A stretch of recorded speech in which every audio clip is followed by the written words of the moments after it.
Shalom, keluarga besar Gereja Kemuliaan Sion yang diberkati oleh Tuhan Yesus. Kita mengucap syukur hari ini kita dapat berkumpul lagi untuk kita beribadah, memuji, memuliakan Tuhan. Kita membawa keluarga kita untuk mendengarkan isi hatinya Tuhan yang akan disampaikan oleh Ibu Pendeta Heni. Biarlah firman yang akan disampaikan akan menjadi rema di dalam kehidupan kita. Sebelum kita mulai ibadah, mari kita bersatu di dalam doa. Terima kasih Bapa dalam kerajaan surga, kami mengucap syukur untuk hari ini, di mana kami akan beribadah bersama keluarga kami. Biarlah Engkau pimpin ibadah ini dari awal, pertengahan hingga akhir. Biarlah namamu yang dipermuliakan. Di dalam nama Tuhan Yesus kami mengucap syukur. Haleluya. Amin.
Kuasa yang tak terbatas, ku yakin Kau nyata di sini. Kemenangan terjadi di sini.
rasakan kuasa yang tak terbatas. Ku yakin Kau nyata di sini. Kemenangan terjadi di sini. Ku yakin Kau hadir di sini. Ku rasakan kuasa yang tak terbatas. Ku yakin Kau nyata di sini. Kemenangan terjadi di sini. Kesembuhan terjadi di sini. Pemulihan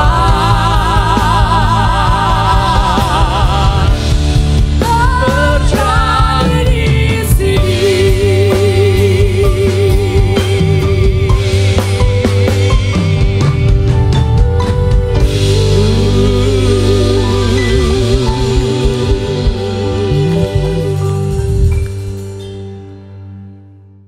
Shalom, senang sekali saya bisa melayani Anda dalam ibadah online. Sekalipun belum pernah tatap muka, saya bersyukur bisa bertemu Anda melalui ibadah online ini. Terima kasih buat kesempatannya saya boleh melayani Anda. Sebelum saya menyampaikan firman Tuhan, mari kita berdoa. Bapa, kami mengucap syukur buat kasih karunia-Mu. Kalau sampai hari ini pemeliharaan-Mu sempurna dalam hidup kami. Terima kasih ya Tuhan. Bapa, sebentar kami mendengarkan firman-Mu. Berbicaralah buat setiap kami. Tumpahkanlah isi hati-Mu. Berikan hikmat dan wahyu supaya kami boleh memahami setiap firman-Mu dan beroleh kasih karunia untuk menghidupinya. Tolong hamba-Mu Tuhan, karena sungguh tanpa Engkau hamba tidak mampu. Berkatilah umat-Mu, biar Kristus selalu dipermuliakan dalam hidup kami. Hanya di dalam nama Yesus kami berdoa. Amen. Saya akan menyampaikan khotbah dengan judul Ready for the Winter.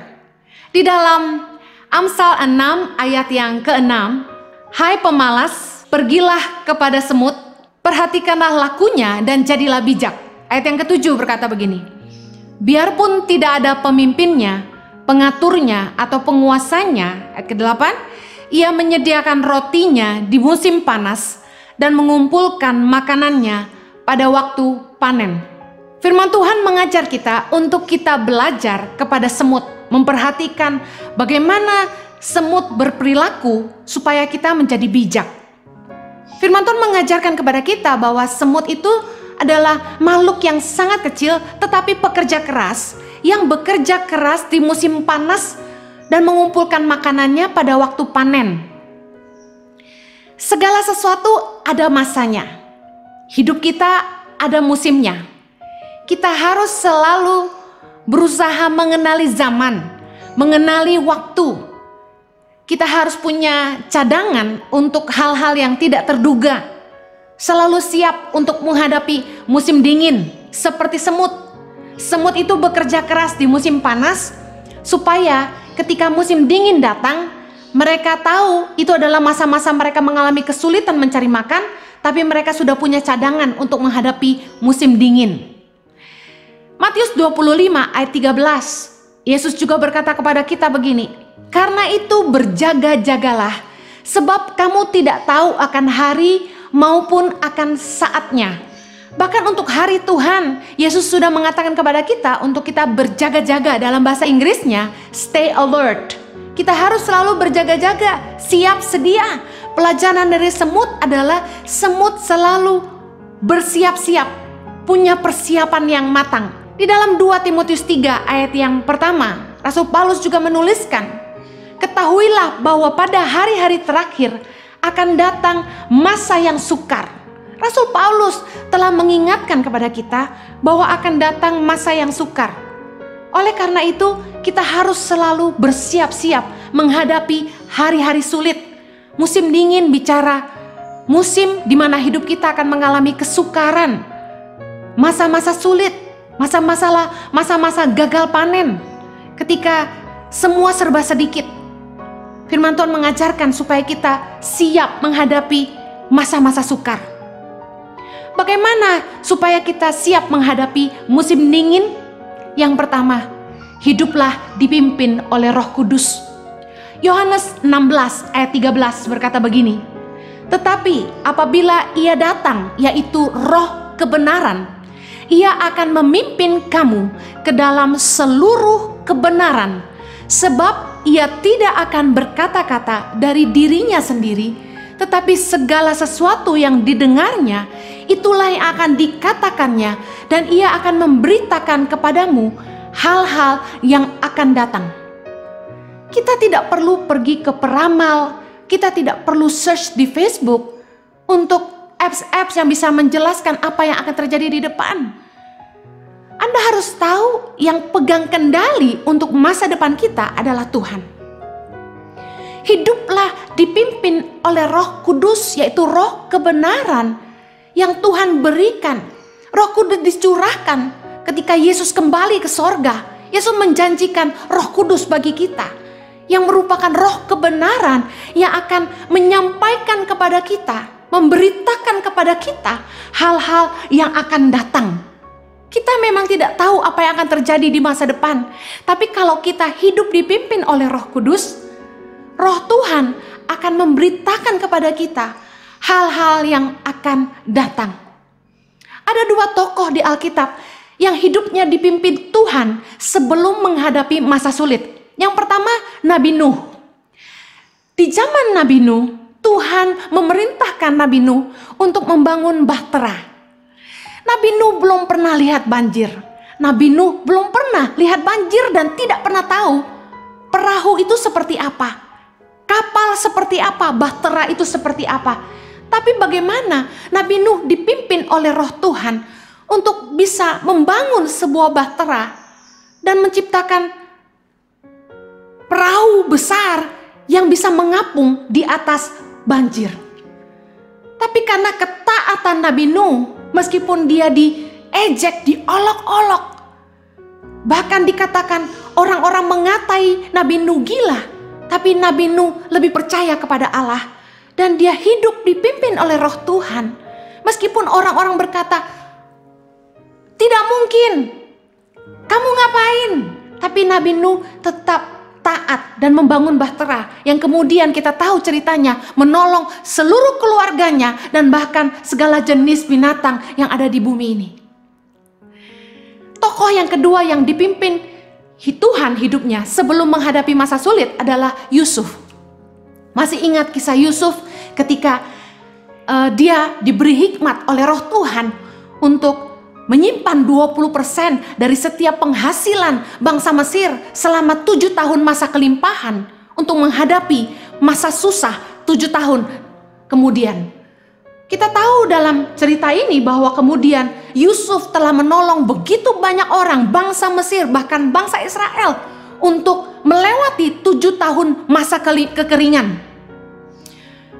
Kalau kita hidup dipimpin oleh Roh Tuhan, kita akan mengantisipasi masa-masa sulit yang akan datang. Roh Tuhan diberikan kepada kita supaya kita mengerti apa yang akan terjadi. Oleh karena itu penting sekali untuk kita taat kepada Tuhan. Meskipun orang di kanan kiri kita berkata, tidak mungkin, siapa kamu? Tapi hiduplah taat kepada Tuhan. Saya bersyukur karena Tuhan menaruh di hati saya sejak Desember 2018 untuk mulai fokus sama keluarga. Di Desember 2019 kembali pewahyuan itu turun bahwa saya harus jadi terang bagi keluarga saya. Saya bersyukur ketika akhir tahun 2019 Tuhan memberi saya hikmat untuk memulai pelayanan YouTube. Dan dalam waktu singkat, sejak Mei 2019 sampai ke hari ini, pelayanan YouTube kami mulai terbangun. Saya nggak ngerti apa-apa soal YouTube. Saya bersyukur Tuhan bicara dan Tuhan kirim orang-orang untuk memperlengkapi pelayanan kami. Saya tidak pernah tahu bahwa COVID-19 akan melanda dunia, kemudian gereja-gereja nggak bisa beribadah, dan kemudian undangan khotbah akan berhenti, yang dimana saya sudah pernah berkata berkali-kali dalam khotbah saya bahwa saya dan suami menafkahi keluarga kami dari mimbar gereja. Ketika undangan khotbah berhenti, kami bingung, tapi bersyukur Roh Tuhan telah memimpin kami untuk membangun pelayanan online. Bahkan sebelum COVID-19, saya ingat saya sampaikan kepada teman-teman saya bahwa saya akan mengurangi jadwal khotbah karena saya akan fokus bangun pelayanan YouTube, online ministry. Dan saya pernah katakan kepada suami saya, izinkan saya mulai 2021 saya udah gak khotbah keliling lagi, saya mau fokus sama keluarga. Saya gak tinggalkan pelayanan, saya akan tetap khotbah tapi online, yang mana saya percaya malah bisa akan menjangkau lebih banyak orang di seluruh dunia ini. Dan bahkan orang gak perlu susah-susah untuk ketemu saya, mereka bisa dengar firman lewat pelayanan YouTube kami. Saya bersyukur Tuhan menyelamatkan kami di masa sulit ini melalui channel YouTube, channel Instagram yang tiba-tiba saja Tuhan promosikan. Kita harus selalu peka dan hidup dipimpin oleh Roh Tuhan. Meskipun kita tidak tahu apa yang akan datang, tapi kalau kita hidup dipimpin Tuhan, kita akan siap menghadapi masa-masa sukar. Poin yang kedua, bagaimana kita siap menghadapi musim dingin dalam hidup kita, masa-masa sulit. Yang kedua, kita harus bekerja keras di musim panas.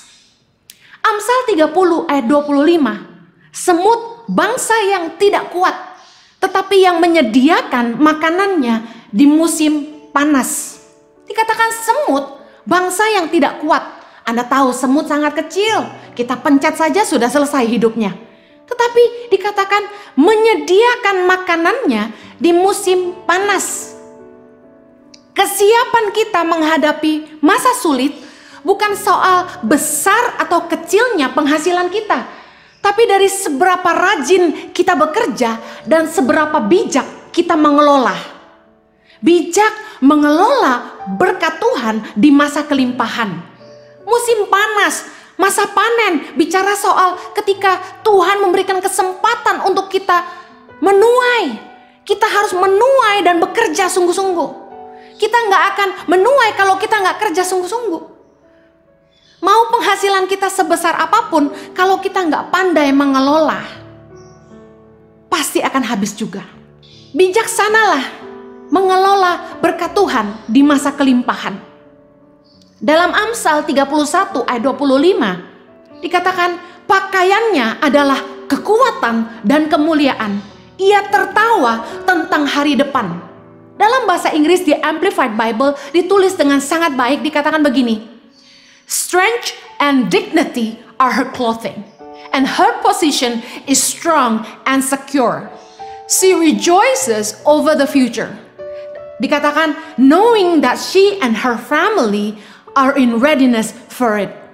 Masa depan itu bicara tentang ketidakpastian. Kita nggak pernah tahu apa yang akan ada di depan kita. We never know what the future holds. Tetapi dikatakan wanita yang cakap ini, pakaiannya adalah kekuatan kemuliaan. Dia tertawa tentang hari depan.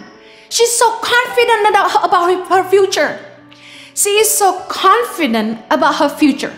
Dikatakan firman Tuhan dalam Amsal 31 ayat 25 di Amplified Bible.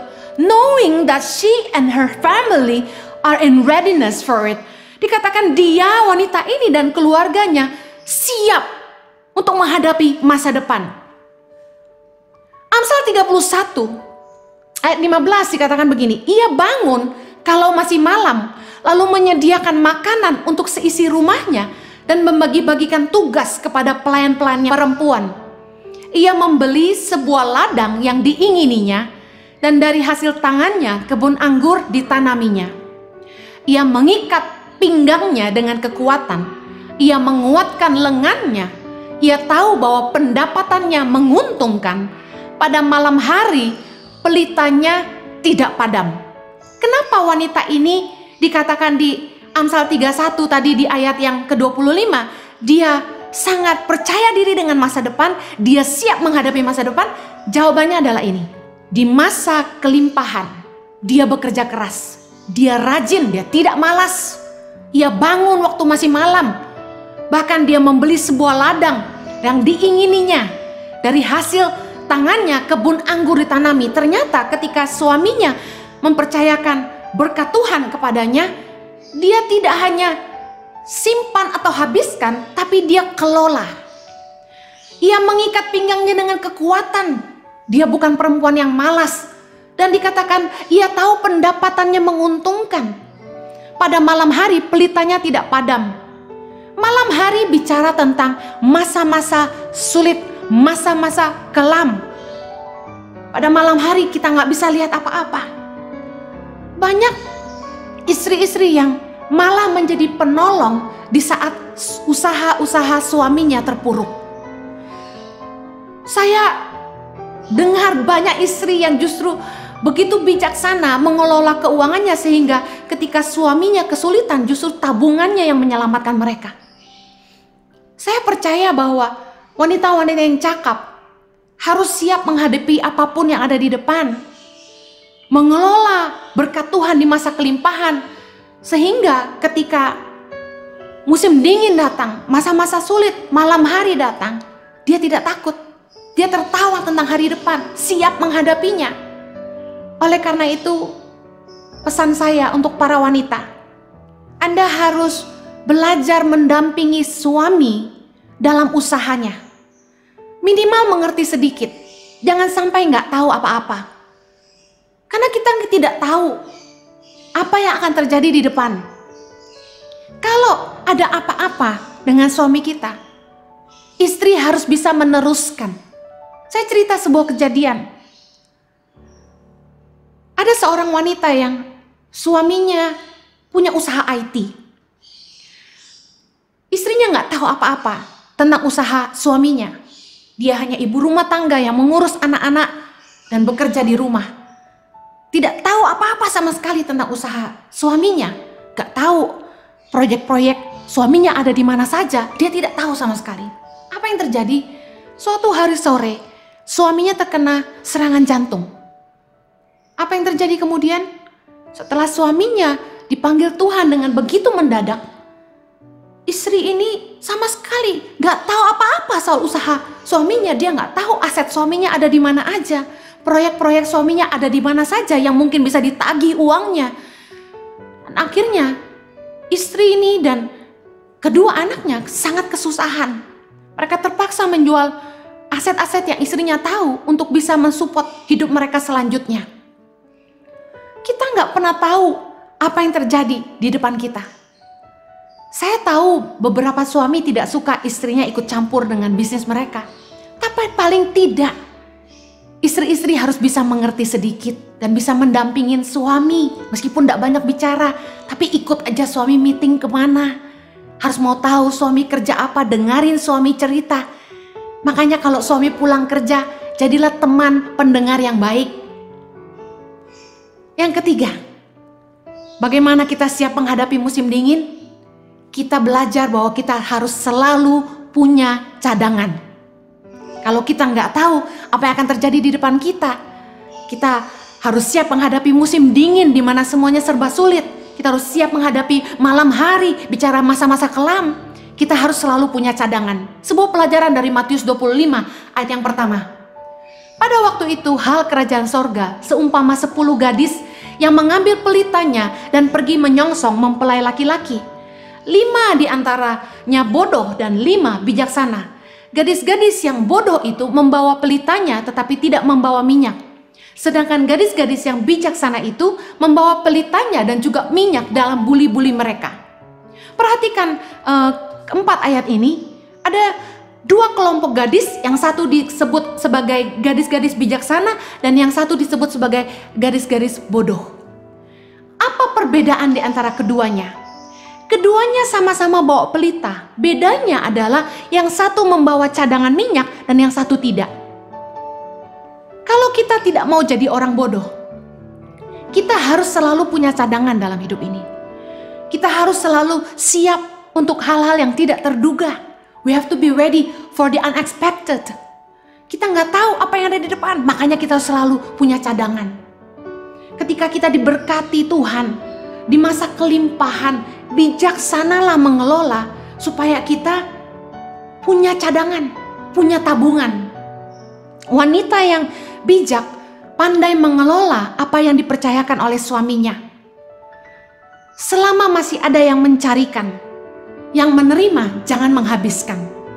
Amsal 14 ayat yang pertama berkata begini, perempuan yang bijak mendirikan rumahnya, tetapi yang bodoh meruntuhkannya dengan tangannya sendiri.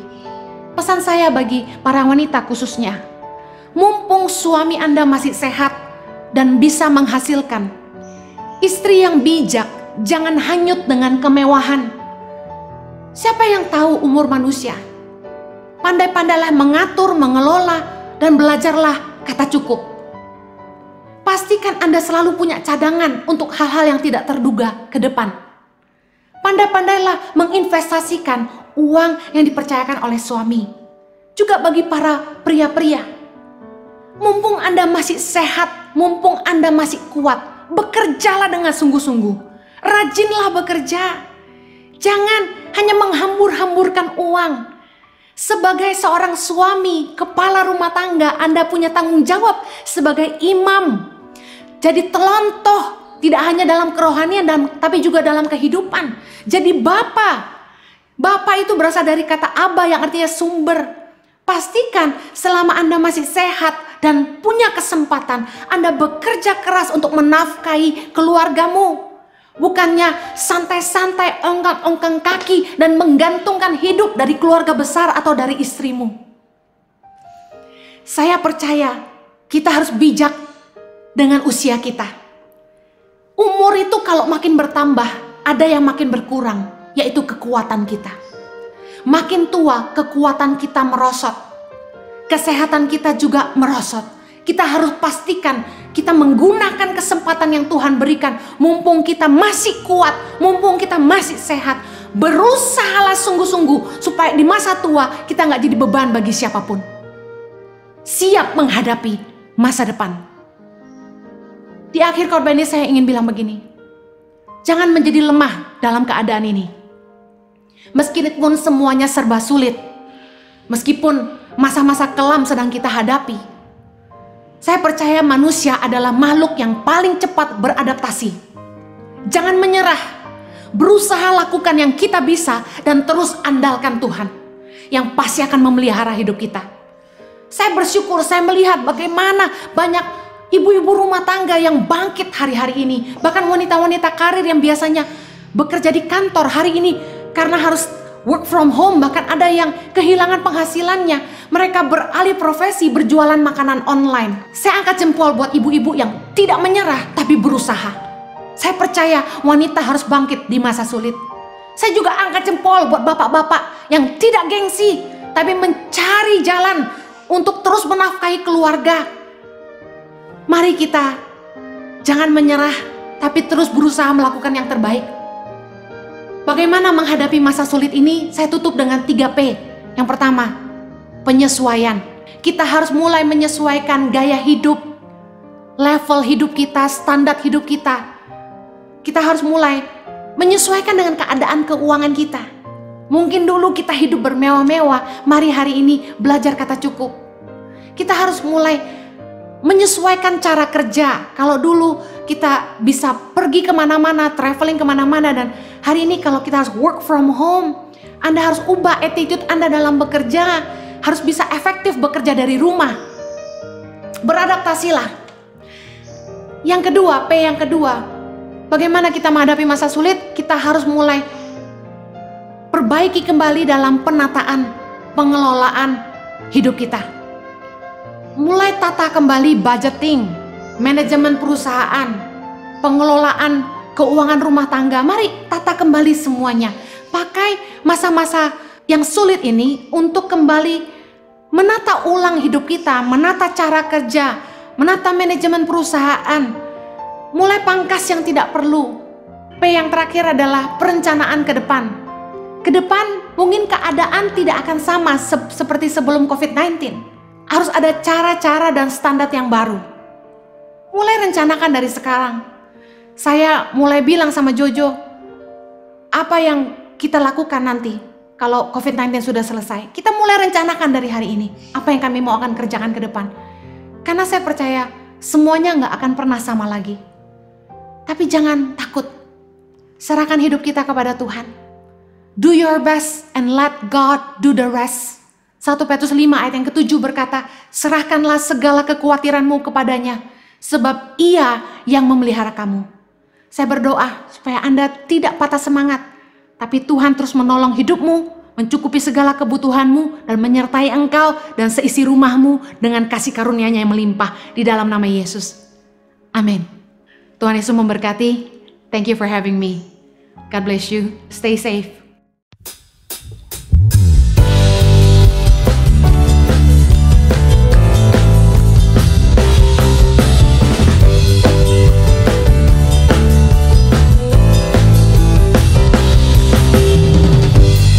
Kasih setiamu nyata bagiku,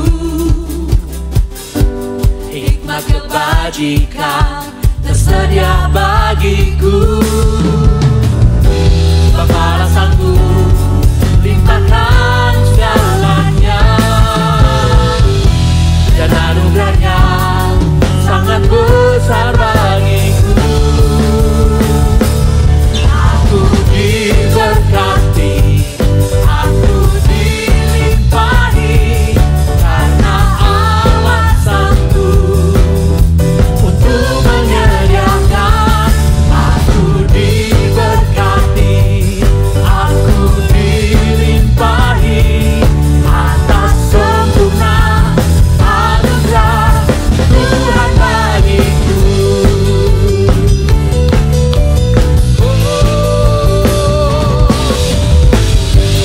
Kasih setiamu nyata bagiku, hikmat kebajikan tersedia bagiku. Sebab balasanku limpahkan segalanya, dan anugerahnya sangat besar bagiku. Diberkati, aku dilimpahi, karena Allah sanggup untuk menyediakan. Aku diberkati, aku dilimpahi, atas sempurna anugerah Tuhan bagiku.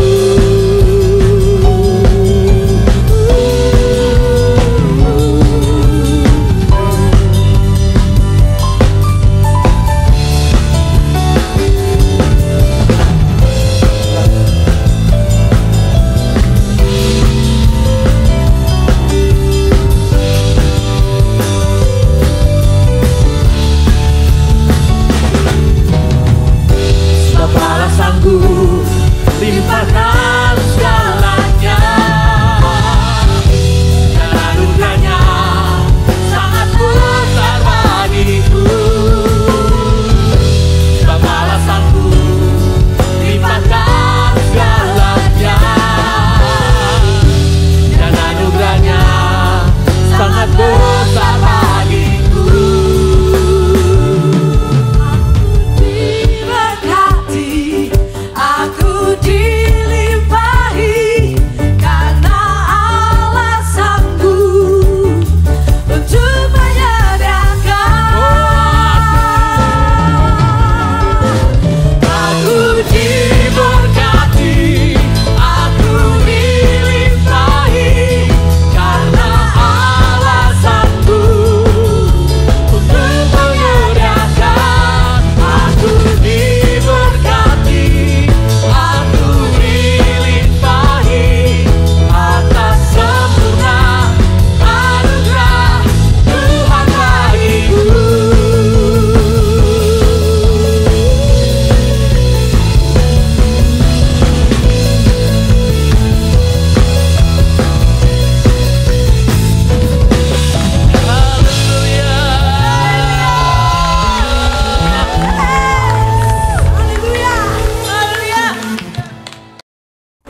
Halo Shalom, perkenalkan nama saya Kristi Carol.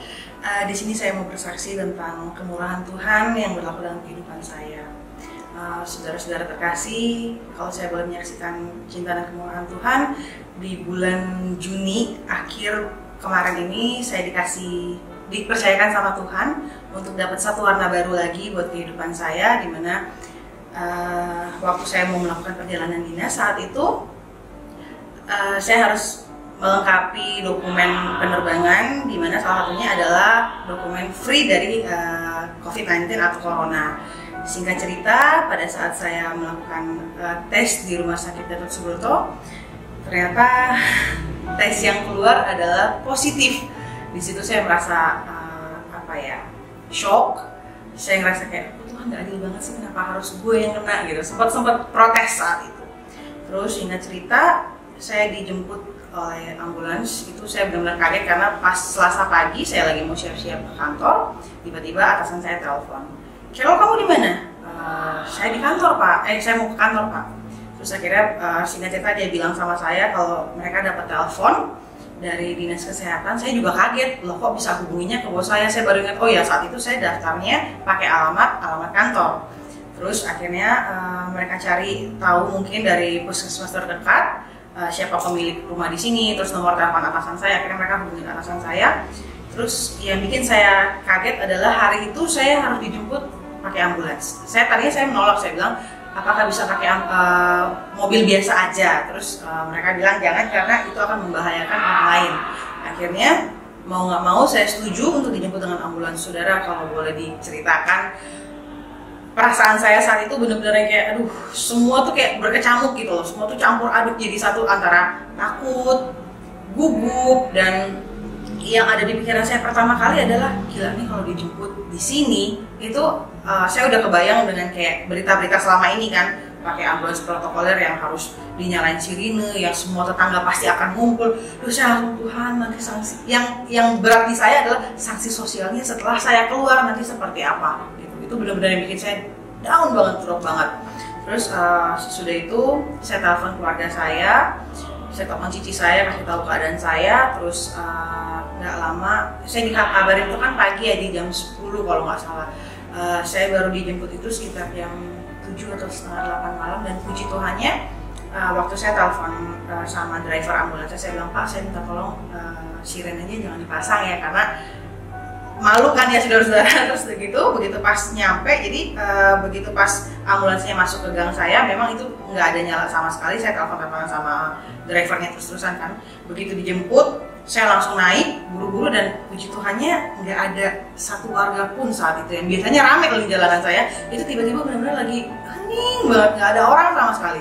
Sampai akhirnya saya dibawa ke Wisma Atlet, dan pada saat saya di Wisma Atlet itu juga sebelum turun ambulans saya sempat grogi juga kan, karena selama ini kan yang diberitakan di sana kotor lah, di sana banyak yang maaf ya pulang tinggal nama lah. Jadi di situ saya benar-benar kayak udah shock jantung duluan gitu, skor jantung duluan. Tapi sebelum turun saya ingat banget begitu pas drivernya buka pintu di depan, itu kan soalnya ambulansnya benar-benar antara pengemudi dan penumpang itu nggak seperti ambulans yang biasanya masih ada celah untuk bisa berkomunikasi. Ini benar-benar ditutup kayak di dalam satu kontainer sendiri gitu kan. Tapi begitu saya dengar pintu mereka dibuka, saya langsung berdoa, auto berdoa, langsung saya kunci tangan, saya bilang, Tuhan Yesus tolong jaga dan lindungi Carol, tutup bungkus Carol dan keluarga saudaramu. Carol yakin, Carol percaya kalau Tuhan ada di samping Carol, semua bisa Carol laluin dengan mudah gitu kan. Jadi begitu pas amin, pintu dibuka, saya dituntun masuk ke dalam ke lobi, saya registrasi, melakukan beberapa step pemeriksaan darah, EKG, ya gitu-gitulah, ronsen segala macam. Dan puji Tuhan habis itu saya diajak naik ke ruangan saya, dan semuanya berjalan benar-benar kayak bisa dibilang puji Tuhan sih ya, dari mulai positif dan tes negatif pertama sampai negatif kedua itu jaraknya cuma 2 hari, dan benar-benar yang semuanya dibuat lancar sama Tuhan gitu. Cuman memang ada satu hal yang bikin saya belajar gitu saat itu. Tuhan kasih saya kesempatan untuk bisa lebih memaknai hidup. Jadi saat kita lagi sehat, dikasih kebebasan sama Tuhan, harusnya jangan greedy ya. Jangan apa-apa yang dipikirin kerja dan kesenangan sendiri gitu.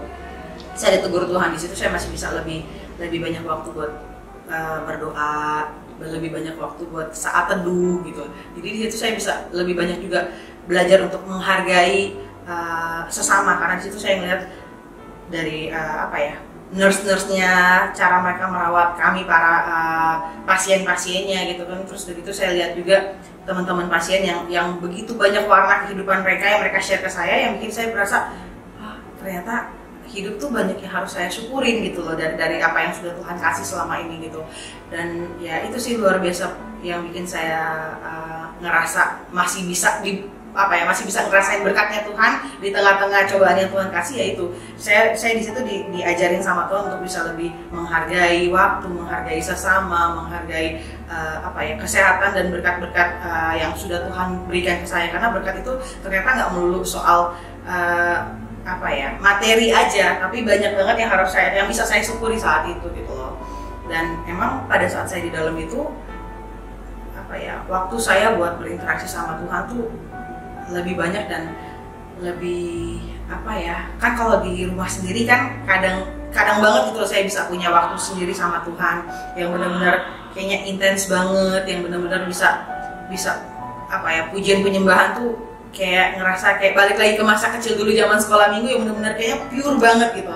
Dan itu kemarin bisa saya rasakan semua. Dan puji Tuhannya ya itu yang saya bilang, pada saat saya dirawat tuh ternyata tidak semenakutkan apa yang saya pikirkan sebelumnya gitu. Jadi benar-benar Tuhan lindungin banget dari masa pertama masuk, masa perawatan sampai saya keluar, itu benar-benar semuanya dibikin smooth gitu sama Tuhan. Jadi saya mau bilang sama saudara-saudara di luar sana, apapun keadaan yang sedang Tuhan percayakan, apapun warna kehidupan yang sedang Tuhan percayakan di saudara-saudara sekalian, coba untuk berdamai dengan diri sendiri, coba untuk berdamai dengan Tuhan, karena pasti ada maksud Tuhan di balik semua itu. Jadi jangan nyerah, jangan malah balik menyalahkan Tuhan, karena apapun itu Tuhan pasti punya maksud yang terbaik buat kehidupan kita masing-masing. Tetap semangat, Tuhan memberkati.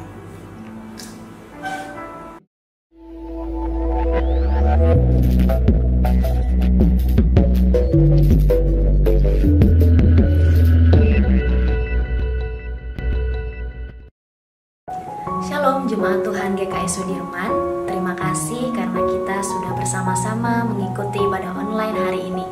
Kiranya Tuhan Yesus selalu memberkati kita semua. Bagi jemaat Tuhan yang ingin didoakan, bisa menulis di kolom komentar YouTube GKI Sudirman. Dan nanti para pendoa, diaken dan gembala akan mendoakan jemaat Tuhan. Hendaklah masing-masing memberikan menurut kerelaan hatinya, jangan dengan sedih hati atau karena paksaan.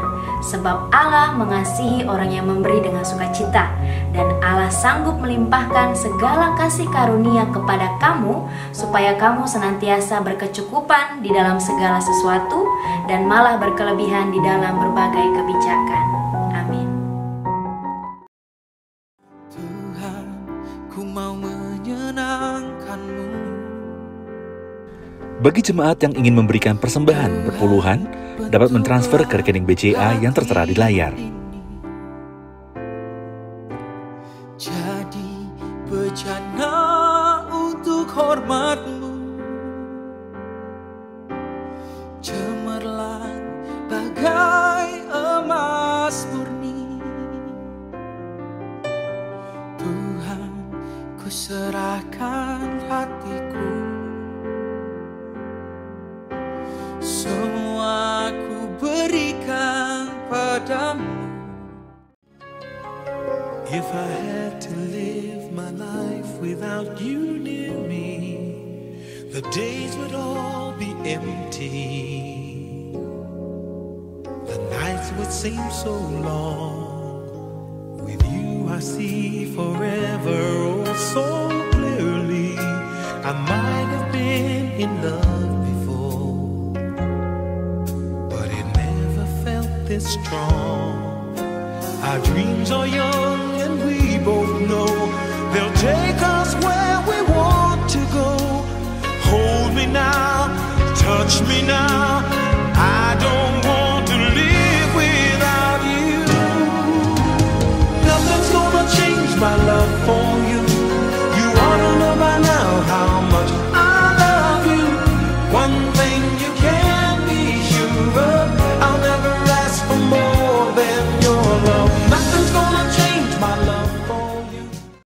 satu dalam doa.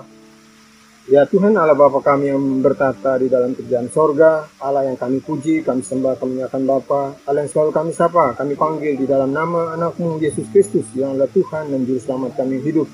Selamat siang Tuhan Yesus, terima kasih untuk siang menjelang sorein Bapa, terima kasih untuk firman-Mu yang sudah kami dengar, karena kami percaya iman timbul dari pendengaran akan firman Bapa. Firman-Mu ini yang menguatkan kami, firman-Mu ini yang mampukan kami untuk kami berjalan di tengah-tengah dunia yang fana ini Bapa. Terima kasih Tuhan Yesus, terima kasih. Tuhan memberkati juga pelayanan firman yang sudah disampaikan Ibu Heni Tuhan Yesus. Engkau memberkati keluarganya, pekerjaannya, pelayanannya, kesehatannya. Engkau berkati Tuhan Yesus. Terima kasih Tuhan Yesus. Kami juga mau berdoa buat gembala kami, Ibu Seli, Pak Ian, anak-anak, mantu dan cucu. Engkau berkati Tuhan Yesus. Engkau urapi mereka dengan urapan yang sama yang turun atas Abraham, Ishak dan Yakub dari atas gembala kami Tuhan Yesus. Tuhan memberkati, Tuhan mengurapi tubuh jasmaninya. Engkau pelihara dengan baik. Engkau proteksi mereka dengan darah-Mu yang kudus Bapa. Bapa, kami juga mau berdoa buat wakil gembala kami, Pak Odi, dan anak-anak. Engkau berkati pekerjaannya, Engkau berkati kesehatannya, Engkau berkati Tuhan Yesus. Apa saja yang beliau buat, Engkau berkati Tuhan Yesus. Engkau buat berhasil Bapa. Bapa terima kasih. Kami juga mau berdoa buat teman-teman yang sudah ambil bagian dalam live streaming ini, singer maupun multimedia. Tuhan memberkati mereka, Tuhan urapi mereka. Apa saja yang mereka buat, Engkau buat berhasil Tuhan Yesus. Engkau jaga keluarga-keluarga mereka, Engkau pelihara mereka semuanya Bapa. Bapa, kami juga mau berdoa buat jemaat kami yang sudah mengambil bagian juga di dalam acara live streaming ini Bapa. Yang sakit Engkau datang, Engkau sembuhkan.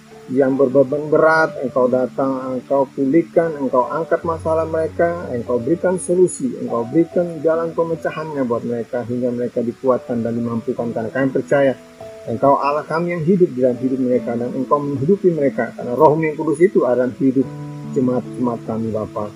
Terima kasih Tuhan Yesus. Kami juga mau berdoa buat persembahan yang sudah diberikan Tuhan Yesus. Kami percaya bahwa persembahan yang kami berikan ini Bapa datang daripada-Mu. Kami berikan dengan apa yang sudah Engkau berikan Tuhan Yesus. Kami berikan dengan sukacita. Kami berikan karena kami sudah diberkati dan kami sudah diurapi untuk Bapa. Pakai persembahan ini untuk hormat kemuliaan nama-Mu Bapa. Biarlah persembahan ini untuk memperluas pekerjaan-Mu di dunia ini Bapa. Pertebaran Injil Tuhan Yesus sampai di pelosok-pelosok dari Yerusalem, Yudea, Samaria sampai ke ujung bumi. Bapak terima kasih Tuhan Yesus. Engkau memberkati juga teman-teman kami, para dokter medis yang ambil bagian di garis depan untuk berjuang melawan COVID-19. Engkau memberkati keluarga-keluarganya. Engkau berikan penghiburan buat para dokter medis dan perawat yang di depan sedang berjuang Tuhan Yesus. Engkau jaga, Engkau pelihara keluarga mereka dengan baik Tuhan Yesus. Kami juga mau berdoa buat bangsa negara kami Tuhan Yesus, bangsa Indonesia dari Sabang sampai Merauke. Ada kesatuan hati dan memuji dan menyembah Engkau. Ada kesatuan hati untuk menjaga Indonesia dengan damai sukacita. Buah-buah Roh-Mu itu terjadi atas bangsa negara kami ini Bapa. Bapa, kami juga mau berdoa buat Presiden kami Pak Jokowi dan Wakil Presiden kami Pak Ma'ruf Amin. Engkau memberkati, Engkau jaga, Engkau pelihara mereka Tuhan Yesus. Biarlah Indonesia tambah maju, Indonesia tambah dahsyat di muka dunia ini Bapa. Di tengah-tengah teman bangsa-bangsa di Asia maupun di dunia. Engkau memberkati Bapa, Engkau memberkati TNI dan Polri. Engkau ada kesatuan hati untuk menjaga kesatuan negara Republik Indonesia ini. Terima kasih Tuhan Yesus. Terima kasih Engkau baik, sungguh baik, teramat baik buat kami. Engkau pelihara kami semua dengan baik. Terpujilah Engkau Hosiana, terpujilah Yesus Kristus. Haleluya, haleluya. Semua yang percaya katakan amin. Jemaat yang dikasihi Tuhan, terimalah berkat daripada Tuhan. Berkat yang besar dari Allah Bapa di surga, cinta kasih dari Tuhan Yesus Kristus, dan penyertaan Roh Kudus. Kiranya akan terus menyertai, memimpin kita, dan memberkati kita dari sekarang dan sampai selama-lamanya. Di dalam nama Tuhan Yesus, setiap kita yang percaya, sama-sama katakan, amin. Ku hidup karena percaya Kau yang berjanji setia, pengharapanku selalu ada di dalam-Mu. Ku tidak